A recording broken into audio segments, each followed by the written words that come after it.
All right, let's get you updated on our current prices. Let's start with the corn market, and on the big board with our quotes provided by Bar Chart, we are still higher, but we're off of the earlier highs by a couple of pennies now. We have December corn up 7 cents. We're at 6.73 1/4. March is also 7 higher as we speak. On the soybean trade today, we have November gaining 16 1/4 cents. We're at 14.27 1/2. We're a dime off of our high from overnight. However, we're about 17 cents off of our earlier low as well. Well, moving on to the wheat in Chicago, they're starting to get with the program. Look at them go. December 20 3/4 higher, 8.78 3/4 is the last trade. You know, that's 21, almost 22 cents off of its earlier low today. Well, let's look at Kansas City. Hard red wheat, we're 20 3/4 higher there. December now quoted at 9.50 1/4. On our Minneapolis market, we have the December contract 15 1/2 higher at 9.46 3/4, so strong gains there as well. In the cotton, December up 135 points, but it's still below 90 cents at 89.72 as we speak. I'm joined by none other than Mr. Ben Hushon of the mill. He's in Whitehall, Maryland, and it's time for our regular weekly update on what's going on with agriculture in the Mid-Atlantic area there. Ben, what are farmers up to here this week? Good morning, Marlin.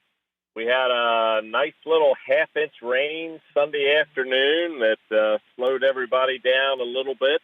But otherwise, it's interesting, and I sent some videos and pictures in. They're really trying to do everything at once, which is typical fall activity. The corn harvest still continuing, more and more growers, mid-size and smaller growers getting started. A lot of them were hearing 18 to 20% moisture. Sent some video in at the McElwain farm in Hartford County, and full season soybeans planted April 25th, I believe, give or take a day.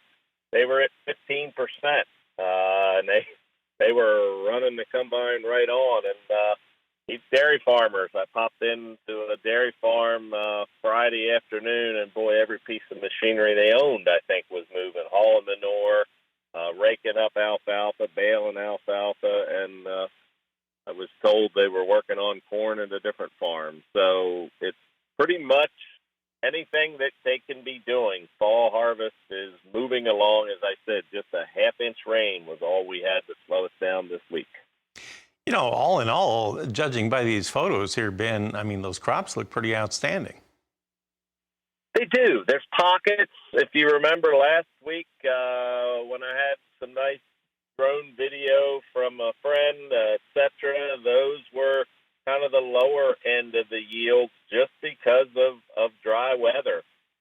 You get a mile away from the same farm, and folks are saying, 200 bushel corn, 210 in some cases, 180, but pretty much might be off 10 to 20 bushel. There are some areas where they didn't get rain or disease really hit hard, where folks are talking 30, 40 bushel off of last year. So as typical, it's all over the board, and weather controls the majority of it. Did you have much impact from things like tar spot this year?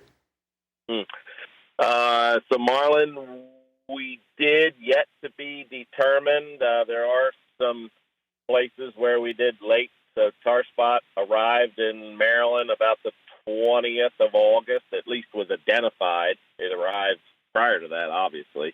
So there were some late applications, kind of splitting some fields, but disease in general was much higher. Gray leaf spot definitely was, and northern leaf blight rolled in as it usually does late, and corn really looked rough, and I probably opened the door for tar spot to take hold just because it was already sick and weak a little bit.